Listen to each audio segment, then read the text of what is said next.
ఎవరు అధికారంలో ఉంటే అందులో చేరితేనే పథకాలు అందుతాయని కొందరు చెప్పే అసత్య ప్రచారాలు నమ్మవద్దని సూచించారు. అలా చెప్పి బెదిరించి ప్రభుత్వం మాది కాదని అన్నారు. ప్రతి 100 కుటుంబాలకు ఒక కౌంటర్ పెట్టి ప్రజాపాలన దరఖాస్తులను స్వీకరించాలని అధికారులను ఆదేశించామని తెలంగాణ డిప్యూటీ సీఎం బట్టి విక్రమార్క అన్నారు. రంగారెడ్డి జిల్లా అబ్దుల్లాపూర్ మెట్లో ప్రజాపాలన కార్యక్రమాన్ని ఆయన ప్రారంభించారు. ఈ సందర్భంగా బట్టి మాట్లాడుతూ ప్రజలు ఎవరు ఇబ్బంది పడాల్సిన అవసరం లేదని అన్నారు. ఒక వర్గానికి ఒక వ్యక్తికి సంబంధించిన ప్రభుత్వం కాదు మాదని తెలిపారు. 6 గ్యారంటీలను తప్పనిసరిగా అమలు చేసి తీరుతామని చెప్పారు. మా పార్టీలోకి వస్తేనే ఇల్లు ఇస్తామని బెదిరించే ప్రభుత్వం మాది కాదని, గత ప్రభుత్వం లాగా మా ప్రభుత్వం కాదని, అర్హులైన ప్రజలందరికీ సంక్షేమ పథకాలు అందేలా చేయటమే మా ముందున్న లక్ష్యమని తెలిపారు. ఈ రాష్ట్రాన్ని సంపదను ప్రజలకు అంకితం చేస్తామని బట్టి వ్యాఖ్యానించారు.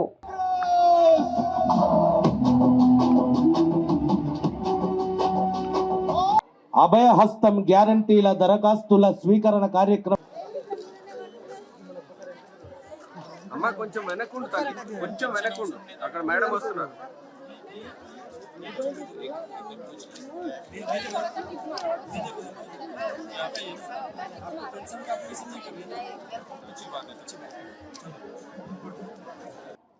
లబ్ధిదారులకి అబ్దుల్లాపూర్ మెట్ గ్రామ సోదరిమణులారా, మీ అందరికి కూడా ముందుగా నా హృదయపూర్వకమైనటువంటి నమస్కారాలు తెలియజేస్తా ఉన్నాను.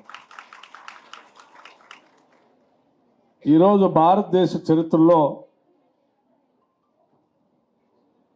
సువర్ణాక్షరాలతో లిఖించబడినటువంటి రోజు ఇది. ఈ దేశ స్వాతంత్రం కోసం పుట్టినటువంటి అఖిల భారత కాంగ్రెస్ కమిటీ ఆవిర్భవించినటువంటి రోజు, పార్టీ పుట్టినటువంటి రోజు 28 డిసెంబర్ 1885లో పరాయి పాలనలో మగ్గిపోతున్నటువంటి భారత జాతి మొత్తానికి దాస్య శృంఖలాలు తెంచడానికి దేశవ్యాప్తంగా ఉన్నటువంటి అనేక మంది కలిసి ఈ దేశానికి స్వాతంత్రం తీసుకొని రావాలని చెప్పి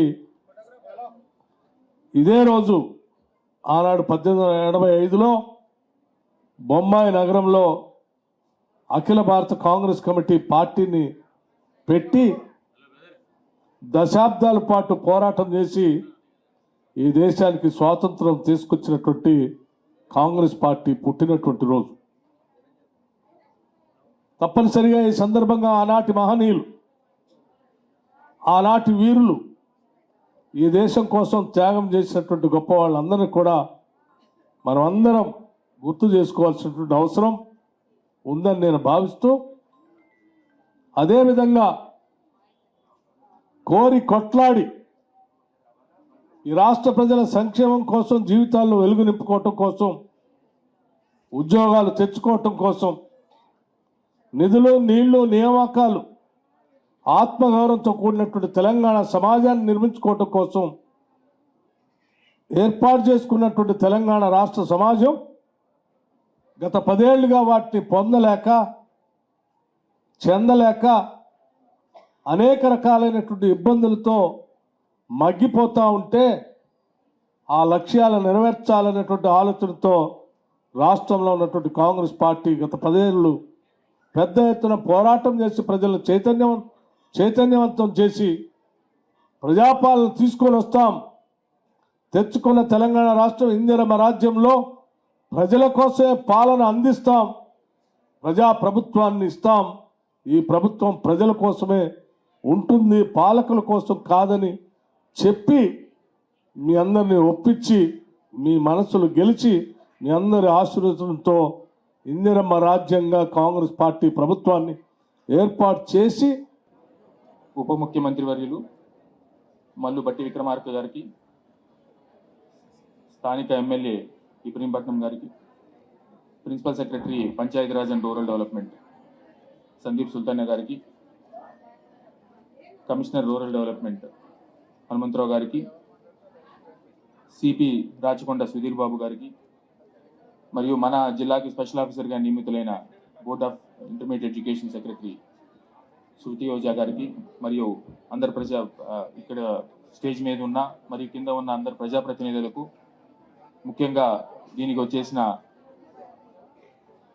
ప్రజలందరికీ కూడా నమస్కారం.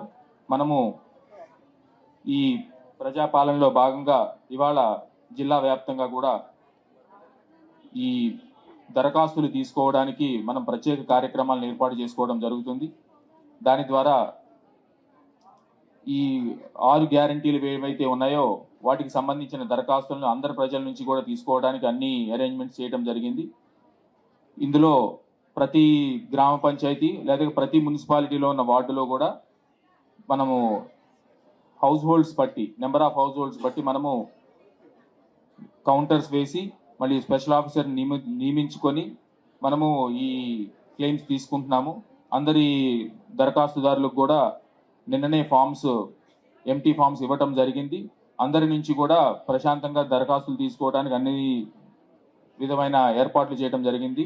నా విజ్ఞప్తి అందరికీ కూడా, మీకు ఆ దరఖాస్తు నింపటానికి కూడా మనకి గ్రామ పంచాయతీ తరపున మరియు మున్సిపాలిటీ తరపున మరియు ప్రభుత్వం తరపున కూడా మనము హెల్పర్స్ని పెట్టడం జరిగింది, హెల్ప్ డెస్క్ పెట్టడం జరిగింది. సో మీకు ఏమన్నా డౌట్స్ ఉన్నా కూడా హెల్ప్ డెస్క్ ద్వారా క్లారిఫై చేసుకొని అందరినీ కూడా పెద్ద ఎత్తున దరఖాస్తులు ఇవ్వవలసిందిగా కోరుతున్నాను. Thank you. గృహజ్యోతి, ఇంద్రమ్మ ఇండ్లు, అమరవీరులకు కూడా ఇంద్రమ్మ ఇండ్లు, చేయుత అంటే పెన్షన్లు, ఆ కార్యక్రమం ఈ ద్వారా చేయడం జరుగుతుంది. ఒకటి అంటే ఇప్పుడు వరకు పెన్షన్ ఎవరికి వస్తున్నాయి వారు దీంట్లో అప్లై చేయాల్సిన అవసరం లేదు. ఎవరికి పెన్షన్ రావట్లేదు వాళ్ళే దీంట్లో అప్లై చేయాలి. కొంతమంది కన్ఫ్యూజన్లో మాకు వస్తాయి మళ్ళీ అప్లై చేయాలని, మిగతా అన్ని మీరు అప్లై చేయాలి. కానీ పెన్షన్ ఎవరికి ఆ ఫామ్లో కూడా రాయడం జరిగింది. ఎవరికి ఆల్రెడీ పెన్షన్ వస్తున్నాయి వాళ్ళు దీంట్లో అప్లై చేయడానికి అవసరం లేదని కూడా, ఎవరికి రాలేదు అంటే వాళ్ళ దీంట్లో అప్లై చేయాలి. ఏ కేటగిరీ ఉన్నాయి అది కూడా ఈ ఫామ్లో పెట్టడం జరిగినాయి. మీరు ఏ కేటగిరీలో అర్హులు ఉన్నారు ఆ కేటగిరీ మీరు టిక్ చేస్తే ఆ ఇన్ఫర్మేషన్ మన దగ్గర వచ్చేస్తున్నాయి. ఒకసారి ఫామ్ ఫిల్అప్ అయిన తర్వాత మళ్ళీ దానికి వెరిఫికేషన్ ఉంటుంది.